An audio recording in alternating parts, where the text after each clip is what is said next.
It's a meeting of the Consolidated Commission on Utilities. It's a working session for the Guam Power Authority. For the record, those present are myself, Commissioner Sanchez, Commissioner Santos, and Commissioner Martinez. Commissioner Mchako is on the phone, is on the line with us. And I don't know if we can see him, but he can hear us. So Commissioner Mchako, can you hear us? Yes, I can. Okay, thank you. So tonight we're going to concentrate on the issues for decision. And John, I'm going to turn the floor over to you. Thank you, Mr. Chair. Basically, we have 6 for your consideration tonight. Okay. And I'd like to start with 2021-16. And John will help me with this, but this is the recommendation. Okay. This is a recommendation by the Bank of Guam for us to redo a checking account there due to some fraudulent activity in one of our, and the checking account which is really for the Energy Sense. Energy Sense is the LEAC for the rebates and all of that. So again, it's a straightforward resolution, Mr. Chair, just to allow us to establish a new, different checking account for this. So John Kim, who's going to give some thoughts, some additional information?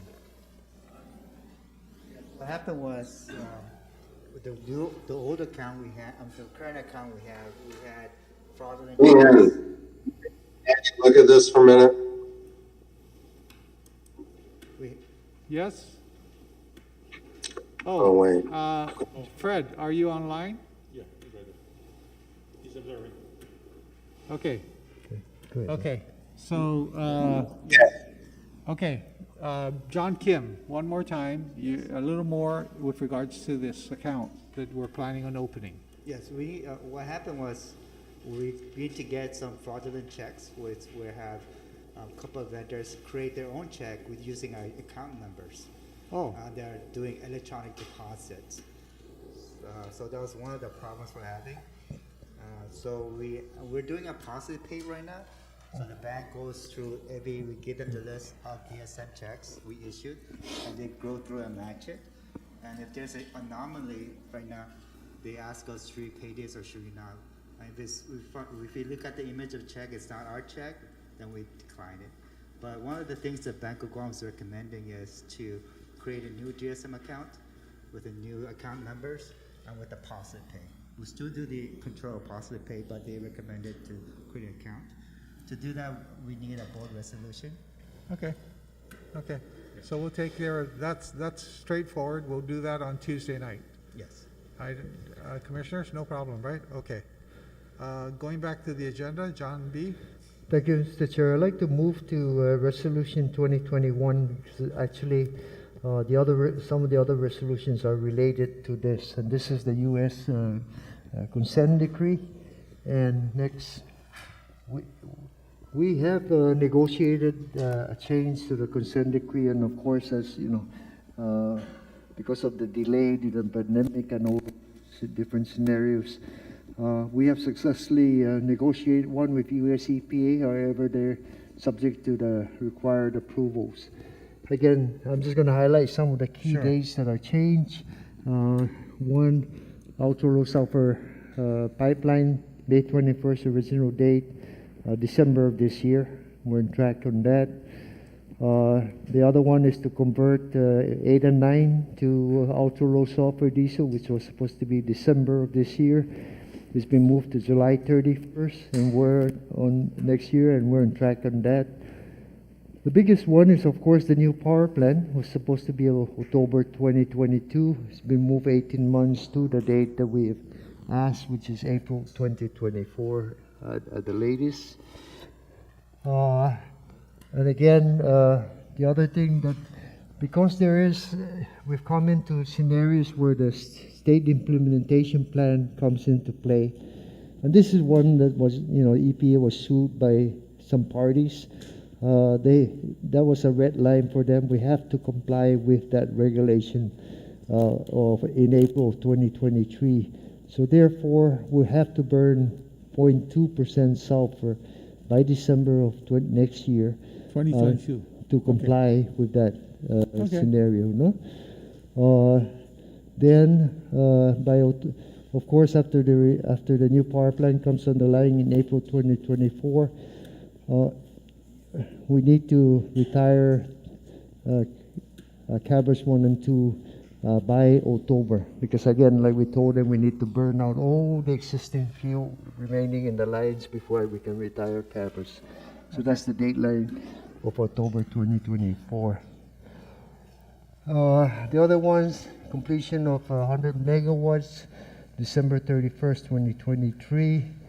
And again, the energy storage system, actually, we have done that already. It's just reset the date to the completion To date. March, yeah, okay. So again, some of the other things, they did increase the penalties for if you do not meet the the conversion to PD 8 and 9. Because they wanted to make sure that we did that. However, none of the penalties are really you're not talking about They're millions not and millions, onerous. no? Owners or whatever. So again, these are the changes to that. I noted it down here, but I won't go through each particular one, Mr. Chair. I just know that it's something that, of course, we're pushing not to have, but of course, if you did have to pay, it's not substantial, no? Compared to all the other stuff. So again, the resolution is really going to ask the CCU to approve the consent decree changes. Okay. So then I can sign the documents, and then they can do the process to take it to court. Correct me if I'm wrong, Graham. And all Okay. that. Okay. John, just a minute. Commissioner Sanchez, you have a question? Just quickly, John, and all of these are just, it's consistent with our earlier agreement, other than dates have changed. The EPA consent decree requires us to build a new generator at Ukadu. It requires us to complete the Marbo solar, right? And the other one out in Talopopo, right? And then they're aware that we're just waiting for the NG protest to be resolved, but we have plans to put another Phase 3. Phase 3, thank you, Mr. Chairman, 40 megs of solar. So US EPA is agreeing to all of our plans for the new generator, the new solar, going to lower sulfur diesel with the existing plants, migrating to burning an even cleaner fuel. It's a little more expensive, but it's a much cleaner fuel for our remaining plants until Ukadu is completed and the solar farms are completed, and then we retire Cabras 1 and 2, right? And then we are still debating MEC 8 and 9. We may keep, we may retire. Right now, it's That will not come retired. through the process of the integrated resource plan. Yeah, you're So again, you want to just get there, and then as far as the retirement, you really plan that out, no? So that you can save more money. Yeah. But the bottom line is we'll have the new generator and the new solar by 2023, 24-ish now, Yep. right? With this approval, US EPA has signed off on this plan, Right. and it will reduce our carbon footprint, reduce our use of oil. It will help us hedge against price changes for fuel, and it will add to our solar inventory.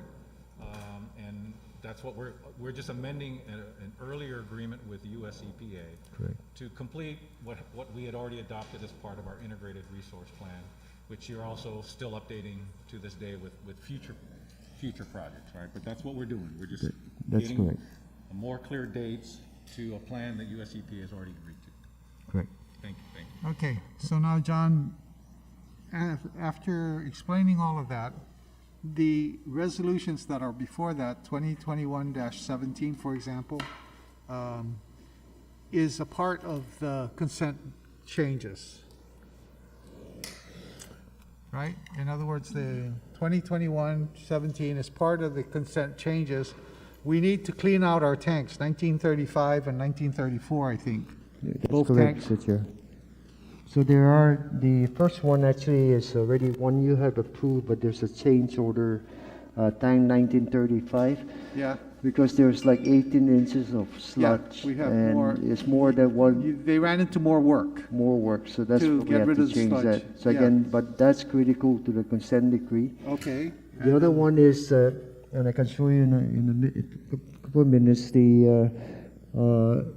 we need to lease one more tank up in TriStar to be able to use for ultra-low sulfur diesel for the transition. And I will show you why we have to do that in a minute. And the third one, again, is to make an amendment to our existing fuel oil contract For the for our 2%. contractor to bring in 0.2% sulfur In when we need addition it. to what he's bringing in. Right, Okay. right. Okay, so go back to the 2.2, 2021-17. Okay, so 2021-17, the all of service tank. Well, first of all, just very quickly, Mr. Chair, 3 items very quickly. One, with all of this, I estimated what our LEAC may be for these different periods of time. Okay. So again, because of the additional cleaner fuel and all of that, and it's on a transition where it costs us more until we can get the new power plant go on. So really, in 2023, you're looking at about 16.7 cents with all these additional fuel costs, new clean fuel. These modifications. Then, when the power plant comes on the line in April 2024, for the remaining part of the year, it's going to drop that LEAC to 13 cents. Okay. Then, when it does generate a full year supply, you're going to be at 11.6. But this is 11.6 at $100 a barrel diesel, which is So- not what it is today. Yes. So I'm giving you the high end. It could be as low as 10 cents a kilowatt hour when we get to when the new power plant With all the comes on. changes, the new power plant, With all and the everything that changes, comes so, in line, you know, the so I solar just want to and everything. manage expectations because of the additional fuel costs and Right. everything. We're going to go up to actually kind of where we are today, Yeah. even at $100 a barrel. Uh-huh. But then it's going to go down from there, and then it's going to stay down because the 25% of renewables are coming on Are the coming line. online. So you're hedging against that, no? You're using Sure. that as a hedge. So Okay. this is just again to give you an idea as to the economics moving forward. I don't want to just leave it there. That's going to cost this much, not knowing where the end game is. The end game is Yes. for us to get to the 25% renewables, no? Okay. Again, what are we doing? It's a challenge because really we're burning 3 types of fuel today. Yeah. 2% sulfur, 1.19, and 0.0015. Remember, ultra low sulfur diesel is 0.0015, very clean. That's Right. why it's used, no? We're going to go to 5 fuels between this period.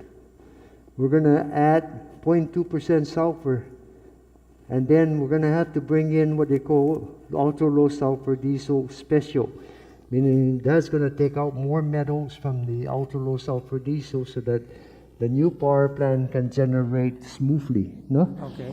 So that's the process, and then between July of next year to December, then we're going to be at 3 fuel. The 0.2% will be just for Cabras. The ultra low sulfur diesel regular will be MEC, and then this we have to bring in fuel for the Special new for power Ukudu. plant in preparation.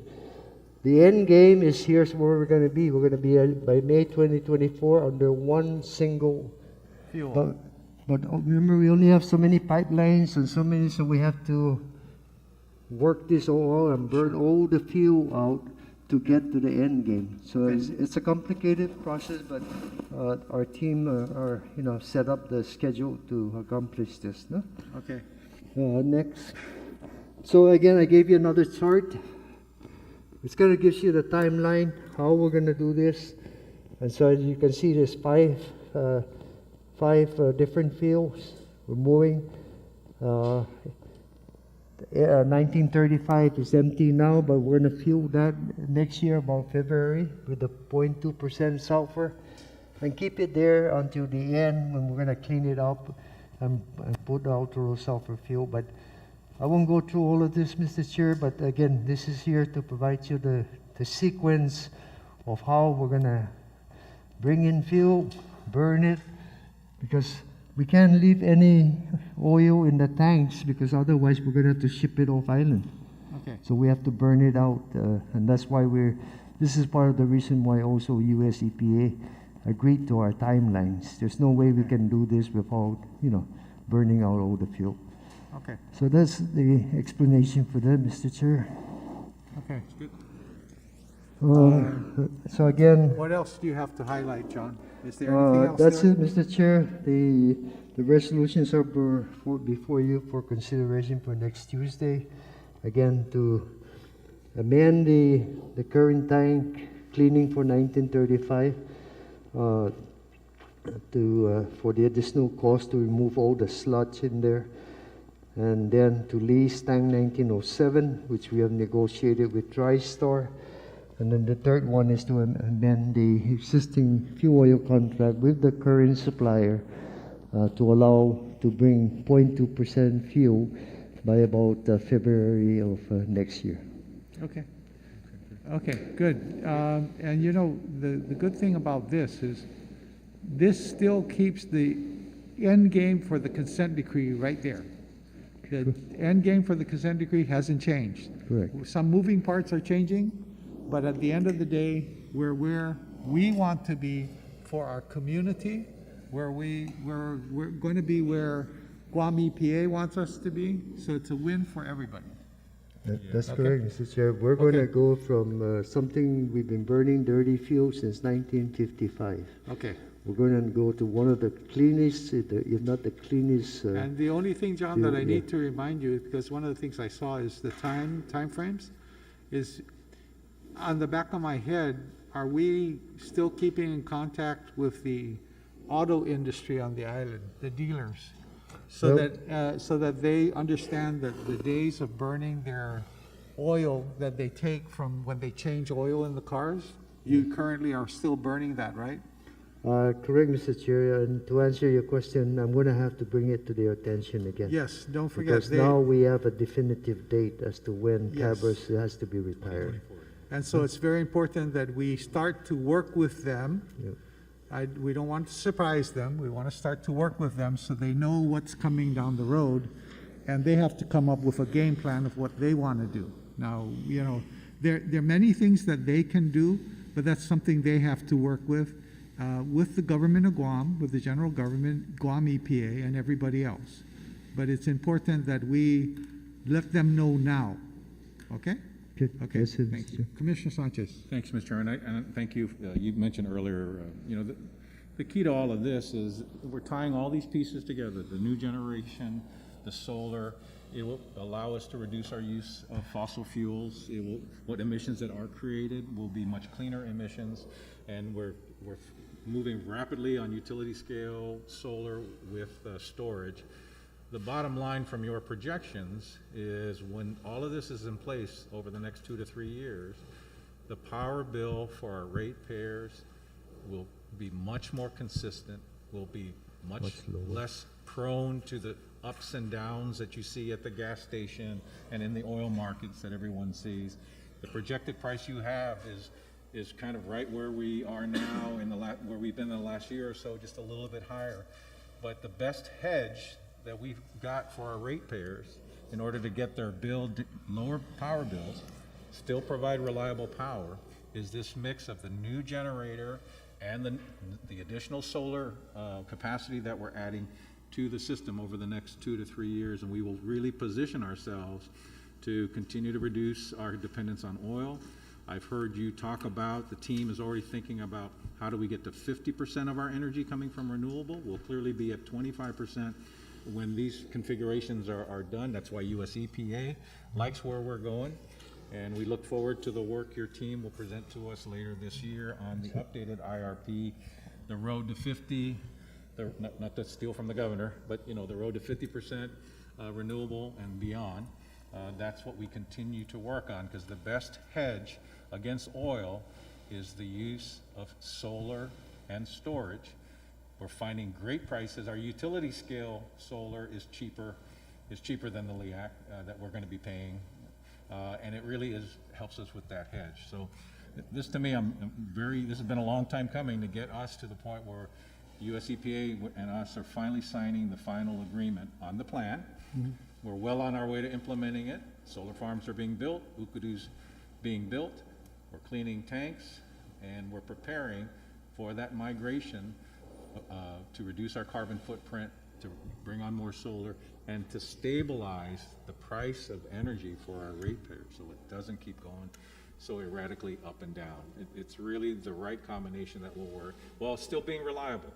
Because that's the other piece of the puzzle people forget. People want energy, but they want it reliable. They don't want it going up and down. And to have reliable energy, it's that ability to mix conventional technology that burns a cleaner fuel, burns less fuel, with the utility scale solar, plus the individual solar that folks are adding to the system. That combination is what's going to hold the prices down for our ratepayers, which is our real goal. That's great. And the integrated resource plan will be before you in September. I'm September? starting to Very deal with the draft right now. Okay.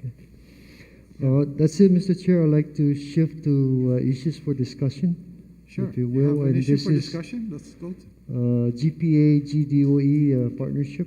And again, this is to just Okay. to brief the board on one of the things, the initiatives I'm working on with Guam DOE. Okay. To assist. I know the board has really made it an emphasis for us to work with Guam DOE, and so DOE is in need of engineering and management services to implement projects necessary to again upgrade the educational infrastructure throughout the island. And they have reached out to us, the utilities, for assistance understanding the availability of the utilities' expertise and experience in operations, maintenance, and implementing capital programs. Again, this will be a partnership that will provide them that expertise coupled with substantial funding available. In a nutshell, they have about 250 million from DOI and other grants, and then in addition to that, under the American Rescue Plan, they're expecting somewhere around 170.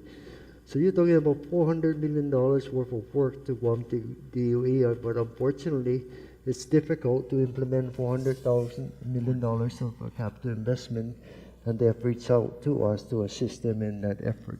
John, quick question. The Siemens study that GPA paid for, for DOE, the $500,000, right? What was the capital expenditure that was 41 recommended by million. that study? 41 million, gaining $4 million a year saving. So it recommended that if DOE could invest $41 million into its facilities to become more energy efficient, it would be able to save roughly $4 million a year. $4 million a year based on the current the pricing at that time, which we know will come down when we add our solar. Yeah. But that 40 million gets them a payback of about 4 million a year. So I'm glad that you're doing this, because I know they've struggled with trying to figure it out. And how often does DOE get 40 million for anything, right? For So infrastructure, they right? have a lot of infrastructure that again will assist to put in just the general safety needs of the for the schools and all of that, which are things that I think we can help move quickly along. Then in addition to that, again, as I'm mentioning here, we will work to them on a plan for a sustainable future. A sustainable future means that the CIP investments that are being put in or to be put in the future has to be maintained and operated in the correct sense. So we'll work with the superintendent, make some recommendations how to make that happen, and hopefully we're all in our partnership find money to make that happen and move it from there. No, but again, as we have always been saying, this is the best way really at this point is to get the infrastructure upgraded, because even air conditions, if it will, there's just too many. There's over 5,000 to 7,000 air conditioners. You could hardly keep up with the maintenance of that. So we have some models now that could put in a less number of air conditioning units that could be maintained and do. So we have a lot of ideas about to help DOE, and of course we'll work as a partner to make this happen. So that study was a $40 million roadmap, if DOE could follow it, to reducing their power bill significantly. And now we're proposing to help them, among other projects, to help CIPs. them move. Because the other thing we notice is that, if they want to put solar on their schools, they want to put it on a school that is energy efficient, not one that's energy inefficient. Then they're just oversizing their solar system, right, and paying more than they need to. That's why the Siemens study and GPA has always been telling DOE, work on your demand side first before you start throwing solar arrays on your facilities, right? And now they have money. They have a roadmap paid for by GPA ratepayers, and now you're proposing to assist DOE in implementing these and other changes. So this is the end goal for in our work. Of course, there are some immediate priorities, getting Simon-Son to school, getting other stuff moving forward. But our end goal is to put a program in place that addresses this type of scenarios into the future. No? And again, this is going to take over some time to work with them on that. Next, again, we're working out an MOU, and I will send it to them, and we're working that draft now. You're correct. Here's what we've done with for an energy and water, not only power, but also water efficiency program. That's part of that 41 million. We provided consumption tools to monitor, and then we also obtain for them several millions in grants for LED lighting, which will be a part of this program also. Next. Again, so these are the key. Okay. John, Commissioner Mchalko has a question. Go ahead, Commissioner Mchalko.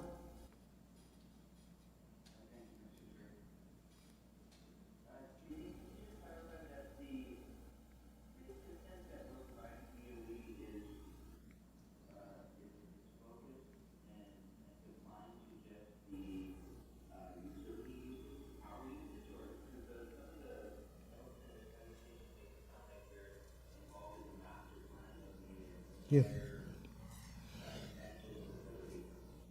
No, you're correct.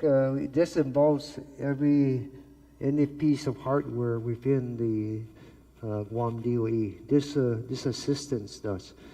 A lot of that 250 million and all of that includes Simon Sanchez, canopies, drainages, all the different things in the schools that are really, if you will, dilapidated at this point and needs to be addressed for the safety of the school. So we're going to help them get those contracts going, to be their owner engineer to make that happen.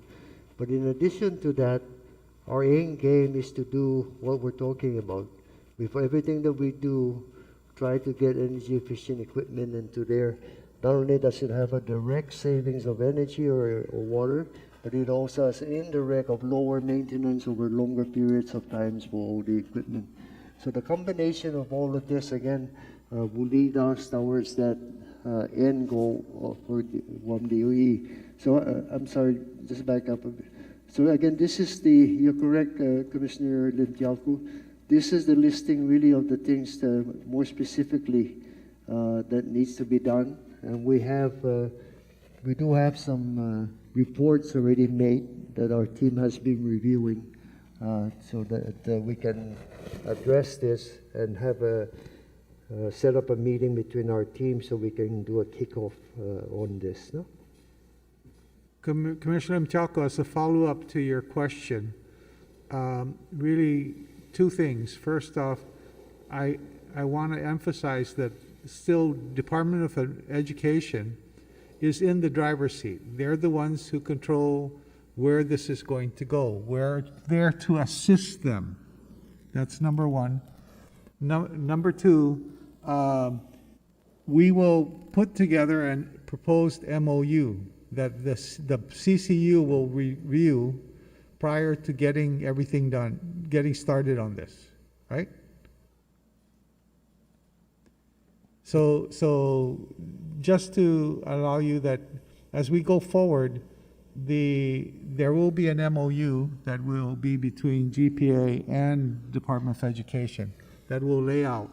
I can share with the CCU. Yeah. Do you have any issues with it? So Just we let me will- know. Otherwise, Yeah. I could roll on into it. No? So that will give you some further information, okay? Okay. Yeah, yes. We'll go through this again at our regular meeting on Tuesday night next week, and we'll go into more detail. This is just a beginning salvo, okay? So that, in a nutshell, Mr. Chair, is the plan for working with Guam DOE. We do anticipate having a meeting as a team next week. We haven't scheduled a date yet, but we will begin. You're waiting for DOE to give Yeah, you a date we're when doing you're going our- to be able to sit down with them Yeah. and go further through this to kind of really get the meat of where we're going. Okay? Well, and meeting with the teams already so that everyone understands where we're heading. And we're drafting an MOU at this point, which we Yeah. will provide also. You're to- meeting with the GPA teams. You and haven't met DOE. yet. You haven't met yet with DOE at all yet. Not yet, but Okay, that's that- the next John, step. that's an important part to make sure everybody understands. You're preparing your ability to help them in any way they want, and you're waiting for them to meet with you. You're waiting for the meeting that they have to set, because it's it's up to them. And at that point, then you get a clearer picture and put together the MOU, and you have to tell the CCO about it, okay? Yeah, we're drafting the MOU now that we're gonna give to them, so that we And can then work have on an a initial final. agreement on that. Sure. And then, Okay, so I'm thinking we're gonna kick this off in August sometime if we Sure. move quickly enough. yeah, okay. Just glad to hear that, Commissioner. Mr. Chairman. I know Senator San Augustine, who is helping us with our refinancing bill, he had mentioned publicly, he was wondering how we were doing in helping DOE. Sounds like you're well on your way to documenting exactly how we'll do that. When the time is right, perhaps either a summary letter from John or whatever the body feels Yeah. with John, some outreach to Senator San Augustine, who publicly asked how we're helping DOE. It's quite clear that a lot of work is about to commence in August, and that GPA is ready to assist DOE on its journey to reduce its utility costs, And to which would improve benefit its school everybody. system. Yep, yep, yep. So that'd be And, good. like I said, we're just waiting for them now to give us a meeting so that we can assist them. Okay? Yep, very good. Any further questions on this? No? I can Well- go through my GM report, Mr. Chair, or I can let you go browse through it and then I can Well, present it You on know what, Tuesday. John? I'm thinking maybe we should just put that off to the meeting. It's already, I have 5 o'clock on my time. There's nothing, I mean, the There's- financials are straightforward. Yeah. You're still making a nickel. The PUC will deal with the LEAC at the end of this month. The 29th. Yeah. And that proposal by GPA and the CCU to utilize some working capital and some self-insurance money is still a possible tool that the PUC might use to help reduce the LEAC obligation, because oil still continues to remain very expensive, so. Hopefully, it'll reduce any needed increases. Right, the amount of the. The amount of the increase. right. Yeah, I mean, Yeah. unfortunately, we have to be upfront. There is going to be an increase. We're looking for ways to moderate that increase. I mean, oil's Okay? gone up. It's- Yeah, no, oil is going everyone knows crazy. that. Everybody knows that. Just go to your gas station. Yeah. And it's not just us, it's the whole It's world. global, it's global. Okay? So, okay, motion to adjourn? Yeah, we're good, right? Because all the resolutions tied to the consent decree and opening the bank account, that's straightforward. Okay. I think we're good to go. Commissioner Motion Limpiakos, to- or anything? Commissioner Mtalco, you have any other comments or thoughts? Okay, then there's a motion to adjourn the meeting. Second. Is there a second? Commissioner Sanchez is seconded. All those in favor signify by saying aye. Aye. Aye, opposed, nay, motion carries. Oh, I also moved, John Benemetti has to stay here till 7:30. No, nice try, nice try. Oh, we're adjourned. Not gonna work. We're adjourned, shucks. Too late. Too late. Nice try. You're only talking to old men. At this point, all the old men are saying, this is the easy part. I didn't block your shot. I tripped and fell forward.